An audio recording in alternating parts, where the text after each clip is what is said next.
So in this video, we're going to do an example problem where we find the electric field of 2 point charges. And so here's the setup of the problem. We've got two charges, Q1 and Q2. Q1 we're given that is equal to 5 coulombs, and Q2 is -1 coulomb. And we're given that the distance from the origin to Q2 is 2 meters, and Q2 is along the x-axis, and Q1 is located at the origin. We want to find the electric field at point P, which is a distance h away from Q1 on the y-axis. So when I look at this problem, what I see is two different problems. So because we can add electric fields, we can separate this problem out into finding the electric field due to Q1 and then finding the electric field due to Q2. So this is actually two separate problems. Let's tackle Q1 first. So in this problem, we've got Q1, which is at the origin, and we've got our point P, which is a distance h away. And I'm going to leave it as h rather than putting it as 1 meter, because you'll often find that it's much easier to plug in numbers at the very end than it is to plug them in halfway through. It's also easier to check your work that way. So I'm going to leave it as a distance h. So first of all, what is the magnitude of the electric field at this point P due to Q1? Well, I know the general formula for the magnitude of an electric field. It's just equal to K, which is Coulomb's constant, times Q, the charge that we're interested in, divided by R squared, where R is the distance from the charge to the point that we're interested in. And so K is just K. Here Q is equal to Q1, and R is the distance from Q1 to the point, which is just h. So on the bottom we have h squared. So this is the magnitude of the electric field due to charge 1. Now we need to find the direction, because remember the electric field is a vector. It's got a magnitude and a direction. So we know that electric fields always point away from positive charges. And because these are both on the y-axis, the electric field is pointing straight up in the y direction. So the electric field at point 1 as a vector is kq1 over h squared times y hat, or y hat is the unit vector pointing in the y direction. You might have also seen this as j hat. Different people have different conventions. And so we're already done with the first half of the problem. So now we need to tackle the second half of the problem, which is a little more complicated. So here we've got Q2, which is a distance d away from the y-axis, and we're interested in the electric field at this point P. So first of all, let's find the electric field magnitude at point 2. So here we have K, we have Q2, but we need to figure out the distance between Q and P. So we know that we've got the x distance d and the y distance h, and so we can figure out what the distance is between Q2 and point P using the Pythagorean theorem. So this is just the square root of h squared plus d squared. And so if we square this, then on the bottom we have h squared plus d squared. And so that's the magnitude of our electric field. Now what about the direction? So this is also a little more subtle. So we know that because this is a negative charge, the electric field is going to be pointing towards it. So it's going to be pointing like this. And so there's going to be some x component, I'll call it E2x, and some y component, E2y. And the y component is pointing down or is negative. The x component is pointing to the right or is positive. So to figure out what E2x and E2y are, we're going to need to use some trigonometry. And so let's blow up this problem a little bit. So our charge Q2 was over here, and this is the distance from Q2 to our point P. And we know that our electric field is pointing in this direction, so we can calculate what the x component is. So I've called this E2x. Let's first pick an angle. So I'm going to pick this angle and I'll call it theta. Since this is the magnitude of our electric field, or the total electric field, E2x is just equal to the magnitude of our electric field E2, so this is E2, times sine of theta. And similarly, we can also calculate E2y. So E2y is pointing down in this direction. E2y is just equal to our magnitude times now cosine of theta. And you can figure this out from sine theta is the opposite side, which is E2x, divided by the hypotenuse, which is E2. And E2y, cosine theta, is E2y over E2. And so you can rearrange and solve for E2x and E2y. Now, we don't know sine theta or cosine theta, or we don't know what this theta is, but we know that this is h and this is d, and this theta for the electric fields is the same as the theta for this triangle, so hd and h squared plus d squared. So sine theta, we can write, is just the opposite side, which is d, divided by the hypotenuse, which is h squared plus d squared.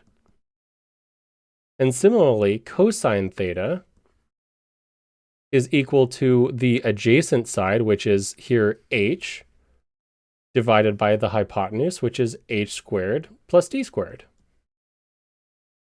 And so putting everything together, we have that E2x is equal to the magnitude of E2, which was k times Q2 divided by the distance squared, which is h squared plus d squared, then times sine of theta, which is d over the square root of h squared plus d squared.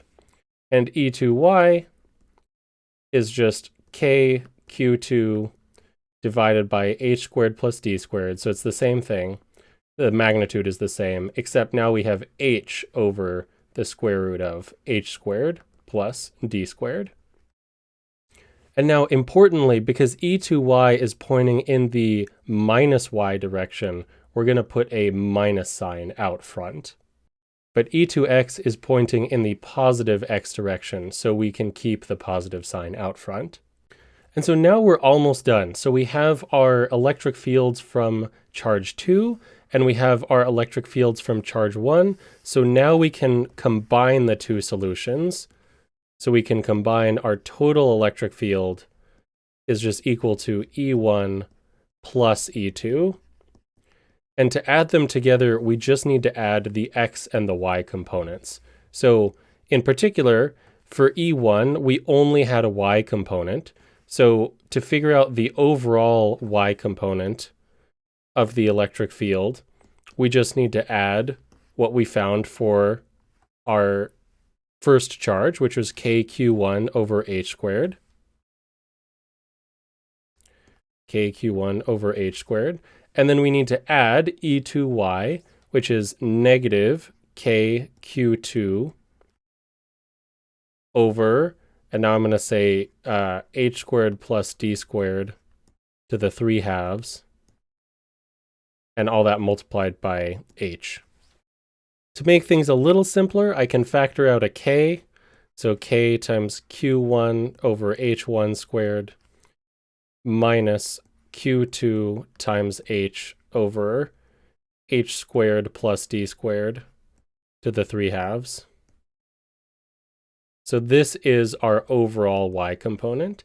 And similarly, the x component is just the sum of the two. But because our first one didn't have an x component, it's just equal to this. So our x component is equal to k times q2 over h squared plus d squared to the 3/2 times d. Now, one last thing that we have to be careful of that I sort of glossed over is that because q2 is negative, we already figured out the direction based on that because we said the electric field is pointing towards q2. So now this isn't actually q2 anymore. This is the magnitude of q2. So I'm going to put absolute value signs around that. Put absolute value signs around it there. And so the magnitude of Q2 is just equal to 1 coulomb, because we said Q2 is equal to negative 1 coulomb. This has the advantage of not having to worry about, oh, did I put the right sign in for the charge, but why is it pointing in the wrong direction? So if you just worry about magnitudes and then you figure out directions separately, then it's much harder to make a mistake like this, to have your electric field pointing in the wrong direction. So these are our answers. This is the x component of the electric field and the y component of the electric field. And if we wanted to leave these in symbolic form, at this point, we'd be done. But I'll walk you through plugging everything in numerically in case that is something that you want to do or you're required to do. In that case, I keep seeing this h squared plus d squared to the 3/2 pop up. So I'm going to call this r cubed, because the square root of h squared plus d squared, or call it r2, the distance from charge 2, r2 cubed, because I don't want to recompute that multiple times. And so r2 is just the square root of h squared plus d squared, which we know that h is 1 meter, so 1 meter squared plus 2 meters squared. This is equal to square root of 5 square meters, or the square root of 5 meters. So let's start by computing EX now that we have our R2 value.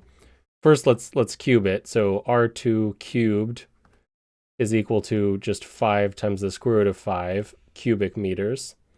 And that's because the square root of 5 times itself is just 5. And so we've got 3 of them floating around here.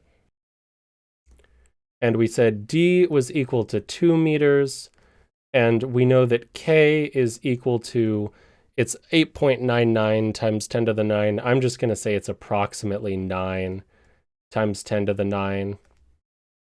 And the units here are absolutely horrible. Newtons per coulomb squared times meter squared. So if we plug in all those things together, we've got 9 times 10 to the 9 newtons, let's say Newton meter squared per coulomb squared, times 1 coulomb, which is the magnitude of Q2, times 2 meters, divided by 5 root 5 cubic meters. And so the first thing that I want to see is this should end up having units of newtons per coulomb, which is the electric field. So to make sure that I haven't done anything horribly wrong here, we're going to check the units. So one of these meters cancels with this meters, and this meter squared cancels with this meter squared. So we're good there. This coulomb cancels with one of these coulombs. And let's see, what do we have left? Looks like we just have newtons per coulomb. So we're all good. So if we rewrite this real quick, 9 times 10 to the 9 times 1 times 2 divided by 5 square root 5. And we know this has the correct units, which is newtons per coulomb. And if you plug this into your trusty calculator, you'll get that this is equal to about 1.77 times 10 to the 9 newtons per coulomb. So this is the x component of the electric field. Now what about the y component? Well, this is a little more complicated. So we've got a k, we've got a q1 over, what was it, h squared, and then we subtract magnitude of Q2 times h divided by r cubed. Okay, so let's plug this all in. So k is about, we said 9 times 10 to the 9 newtons per coulomb squared per, or Newton meter squared per coulomb squared. The units are so horrible it confuses me.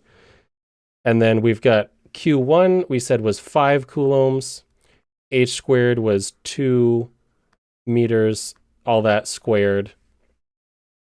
And then we subtract the magnitude of Q2 was 1 coulomb times h was, I believe, 1 meter. And then r cubed was 5 times the square root of 5 meters cubed. And so just like in the last problem, the very first thing we want to do is check that we have the right units. And so I see that one of these coulombs cancels with one of these coulombs. We've got a square meter here, and this cancels with that. So we've got a square meter there, which cancels with this square meter. And so all of our units on the inside are gone. And on the outside, we're left with newtons per coulomb, which is what we want. So that's excellent. So we've got 9 times 10 to the 9. And then we've got 5 divided by 2 squared, which is 4, minus 1 times 1, that's just 1, over 5 times the square root of 5.